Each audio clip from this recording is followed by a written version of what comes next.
He basically forced me to have sex. Let me ask you a question. Where do you think is the most dangerous place in the world for women? Is it Yemen? Afghanistan? A dark alley late at night? No. The most dangerous place in the world for women is in their own homes. 1 out of 10 women in the United States will experience something that should never happen. It's called marital rape. Let me explain. Imagine you fall in love, get married, and get in bed with the person you trust most. Everything seems great, but one night you're not in the mood, and he doesn't care. And then this happens. He basically forced me to have sex, even though I said no multiple times. I would commonly find him forcing himself on me in the middle of the night. For 3 years, this happened to me more times than I'll ever know. Just because you are married to someone does not mean you can use their body against their will. But unfortunately, this is exactly what's happening to thousands of women and some men around the world.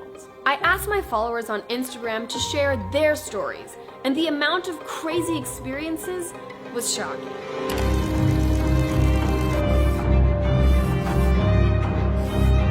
It's crazy that this is happening, and it's even crazier that in almost half of the world, this is still legal.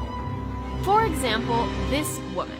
I was forced to have sex on specific days of my hormonal cycle and only after doing specific rituals, whether I liked it or not, or else he could just divorce me and take everything. So for almost a decade, I felt that I was being raped by my own husband.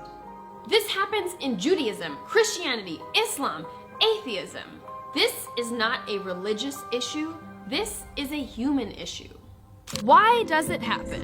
Many of our cultures allow this, and many of our families defend it. Some men think that women enjoy forced sex, or that when they say no, they really mean yes. Family tells us that if we can't keep our man, we're a failure. And friends tell us that if we don't please our man, he will leave us. After a certain point, I felt like if I fought physically back as much as I could have, then I would have to accept the reality after the fact that someone who at the time I thought I loved was actually raping me. Your partner's supposed to be someone that you trust. When this happens in your own home, in your own bed, it's like living in a nightmare that you cannot escape. I was just a body to him. And here is the craziest part. You'd think that this would at least be illegal? It's not. In almost 50 countries, if a husband rapes his wife, it is not considered a crime.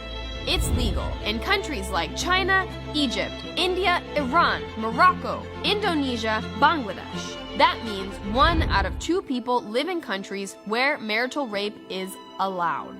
And the truth is, even in countries where it is illegal, a lot of us don't realize that we can say no. We feel like, I'm married, I have to say yes. This is what I signed up for. But I am here to tell you, you don't have to say yes, and you are not obligated to do anything you don't want to do, whether you are married or not. For most of history, women were literally property, and even though the laws are changing, a lot of the cultural attitudes have not. So, what can we do about this?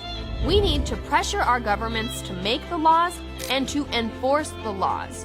We need to teach our kids that they can say no and that they need to ask for consent. And if someone tells you this happened to them, we need to support them instead of shaming them.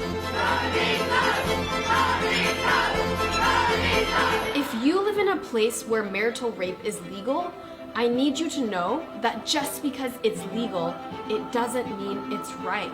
It's wrong, and you deserve better.